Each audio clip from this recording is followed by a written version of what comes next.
Hello प्यारे दोस्तों, YouTube channel अपना परिवार 07 में आप सभी का दिल खोल कर स्वागत है। आज तारीख 29/5/2025 से करंट अफेयर के जितने भी महत्वपूर्ण क्वेश्चन बन सकते हैं उनको हम डिस्कस करेंगे, तो इसलिए आप वीडियो के लास्ट तक जरूर देखिए। तो चलिए शुरुआत करते हैं आज के हमारे पहले क्वेश्चन से।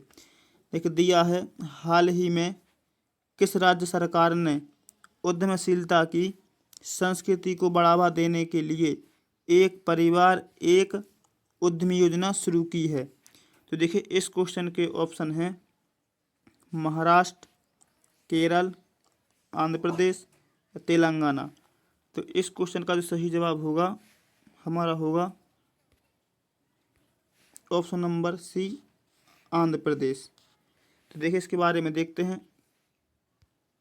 देखिए आंध्र प्रदेश सरकार ने हर परिवार से एक उद्यमी को तैयार करने के उद्देश्य से यह योजना शुरू की है ताकि राज्य में स्टार्टअप्स संस्कृति को बढ़ावा मिल सके। तो चलिए इसी के साथ चलते हैं हमारे अगले क्वेश्चन पर। दिया है, हाल ही में कहाँ अमेरिका और ईरान के बीच परमाणु वार्ता का 5वां दौर शुरू हुआ है? तो इस क्वेश्चन का ऑप्शन है जेनेवा, रोम या पेरिस या न्यूयॉर्क। तो इस क्वेश्चन का जो सही जवाब होगा ऑप्शन नंबर बी, रोम। तो देखिए इसके बारे में हम देखते हैं। देखिए अमेरिका और ईरान के बीच परमाणु मुद्दों पर 5वें दौर की वार्ता इटली की राजधानी रोम में आरंभ हुई, जहां दोनों पक्षों के प्रतिनिधि शामिल हुए। तो चलिए इसी के साथ चलते हैं हमारे अगले क्वेश्चन पर। दिया है, हाल ही में कौन सा राज्य 100% विद्युतीकृत रेल नेटवर्क वाला राज्य बन गया है? तो इस क्वेश्चन के ऑप्शन हैं आंध्र प्रदेश, हरियाणा, गुजरात या उड़ीसा। तो इस क्वेश्चन का जो सही जवाब होगा ऑप्शन नंबर सी, गुजरात। तो देखिए इसके बारे में देखते हैं।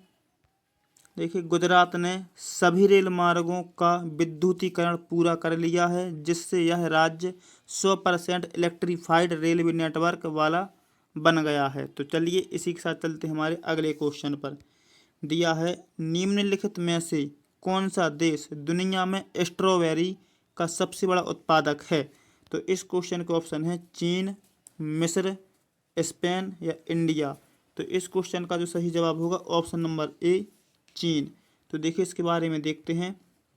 चीन विश्व में स्ट्रॉबेरी का सबसे बड़ा उत्पादक देश है और इसका उत्पादन वैश्विक मांग का बड़ा हिस्सा पूरा करता है। तो चलिए इसी के साथ चलते हैं हमारे अगले क्वेश्चन पर। दिया है, हाल ही में किस राज्य सरकार ने राहगीर योजना को मंजूरी दी है? तो देखिए इस क्वेश्चन के ऑप्शन हैं पंजाब, झारखंड या मध्य प्रदेश या छत्तीसगढ़। तो देखिए इस क्वेश्चन का जो सही जवाब होगा option number C, Madhya Pradesh. तो देखिए इसके बारे में देखते हैं। एक संयुक्त राष्ट्र ने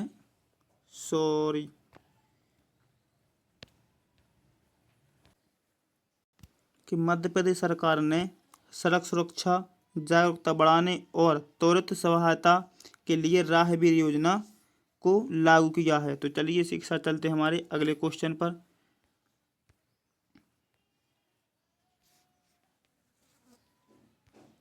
देखिए हाल ही में किस राज्य सरकार ने कोंकण रेलवे के भारतीय रेलवे में विलय को मंजूरी दी है? तो देखिए इस क्वेश्चन का ऑप्शन है गुजरात, कर्नाटक, महाराष्ट्र या केरल। तो देखिए इस क्वेश्चन का जो सही जवाब होगा ऑप्शन नंबर सी, महाराष्ट्र। तो देखिए इसके बारे में देखते हैं। देखिए महाराष्ट्र सरकार ने कोंकण रेलवे को भारतीय रेलवे में विलय की मंजूरी दी है, जिससे संचालन में एक रूपता आएगी। तो चलिए इसी के साथ चलते हैं हमारे अगले क्वेश्चन पर। दिया है, हाल ही में प्रधानमंत्री नरेंद्र मोदी ने कहाँ rising north east investor summit 2025 का उद्घाटन किया है? तो देखिए इस क्वेश्चन के ऑप्शन हैं उत्तराखंड, न्यू दिल्ली, असम या तमिलनाडु। तो इस क्वेश्चन का जो सही जवाब होगा option number B, New Delhi. तो देखिए इसके बारे में देखते हैं। प्रधानमंत्री मोदी ने नई दिल्ली में नॉर्थ ईस्ट में निवेश को प्रोत्साहन देने हेतु समिट का उद्घाटन किया है। तो चलिए इसी के साथ चलते हैं हमारे अगले क्वेश्चन पर। दिया है, हाल ही में कहाँ पंचायत उन्नति सूचकांक संस्करण 2.0 पर 2 दिवसीय राष्ट्रीय लेखन कार्यशाला का आयोजन हुआ है। तो देखिए इस क्वेश्चन के ऑप्शन हैं महाराष्ट्र, न्यू दिल्ली, गुजरात या हरियाणा। तो इस क्वेश्चन का सही जवाब होगा ऑप्शन नंबर बी, नई दिल्ली। तो देखिए इसके बारे में देखते हैं। यह कार्यशाला नई दिल्ली में पंचायतों की प्रगति को मापने के लिए नए मानकों पर चर्चा के लिए आयोजित की गई है। तो चलिए इसी के साथ चलते हैं हमारे अगले क्वेश्चन पर। दिया है, निम्नलिखित में से किस शहर में 24 जून 2025 से राष्ट्रपति निकेतन आम जनता के लिए खुल जाएगा। तो देखिए इस क्वेश्चन के ऑप्शन हैं नोएडा, नासिक, देहरादून या भोपाल। तो इस क्वेश्चन का जो सही जवाब होगा ऑप्शन नंबर सी, देहरादून। तो देखिए इसके बारे में हम देखते हैं। देखिए राष्ट्रपति निकेतन देहरादून में स्थित है और यह 24 जून से लोगों के लिए खोला जाएगा। तो चलिए इसी के साथ चलते हैं हमारे अगले क्वेश्चन पर।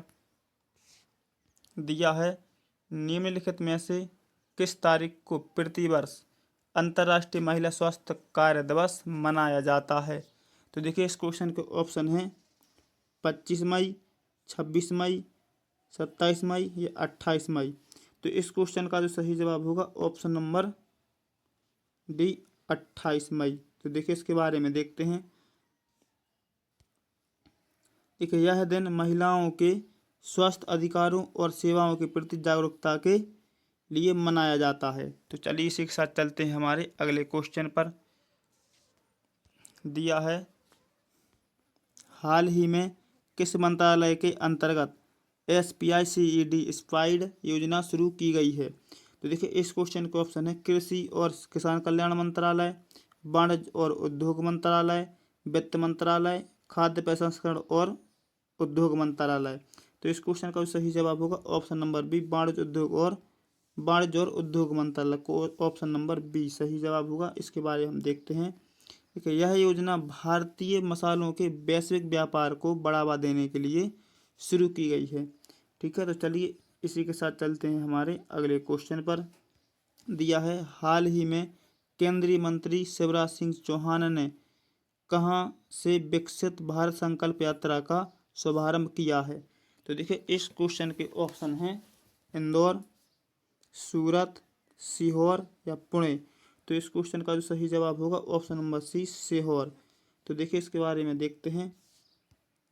यह यात्रा भारत को विकसित राष्ट्र बनाने के संकल्प को लेकर सीहोर से आरंभ की गई है। तो चलिए इसी के साथ चलते हैं हमारे अगले क्वेश्चन पर। दिया है, हाल ही में कर्नाटक सरकार ने किस अभिनेत्री को कर्नाटक सोप्स एंड डिटर्जेंट का ब्रांड एम्बेसडर नियुक्त किया है। तो देखिए इस क्वेश्चन के ऑप्शन हैं दीपिका पादुकोण, रश्मिका मंदाना, तमन्ना भाटिया या श्रद्धा कपूर। तो इस क्वेश्चन का सही जवाब होगा option number A, Deepika Padukone. तो देखिए इसके बारे में देखते हैं। ये कर्नाटक की मूल निवासी दीपिका पादुकोण को ब्रांड की लोकप्रियता बढ़ाने के लिए चुना गया है। तो चलिए इसी के साथ चलते हैं हमारे अगले क्वेश्चन पर। दिया है, हाल ही में किस संगठन द्वारा विश्व पशु स्वास्थ्य की स्थिति रिपोर्ट जारी की गई है। तो देखिए इस क्वेश्चन के ऑप्शन है FAO, WHO, WOAH, UNEP। तो इस क्वेश्चन का सही जवाब होगा ऑप्शन नंबर सी, WOAH। तो देखिए इसके बारे में हम देखते हैं। देखिए WOAH World Organisation for Animal Health ने यह रिपोर्ट जारी कर पशु स्वास्थ्य की वैश्विक स्थिति का विश्लेषण किया है। तो चलिए इसी के साथ चलते हैं हमारे अगले क्वेश्चन पर, जो कि होमवर्क के लिए दिया गया है। तो आपको कमेंट में बताना है इसका जवाब कि बौद्ध धर्म की शिक्षा किस भाषा में दी गई। तो इस क्वेश्चन का ऑप्शन है संस्कृत, पाली या हिंदी या फारसी। तो आपको इस क्वेश्चन का जवाब कमेंट में बताना है। बाकी वीडियो पसंद आया तो लाइक करें, शेयर करें और चैनल को सब्सक्राइब करें। और डेली करंट अफेयर देखने के लिए हमारे यूट्यूब चैनल से सुबह 9 बजे जुड़ना ना भूलें।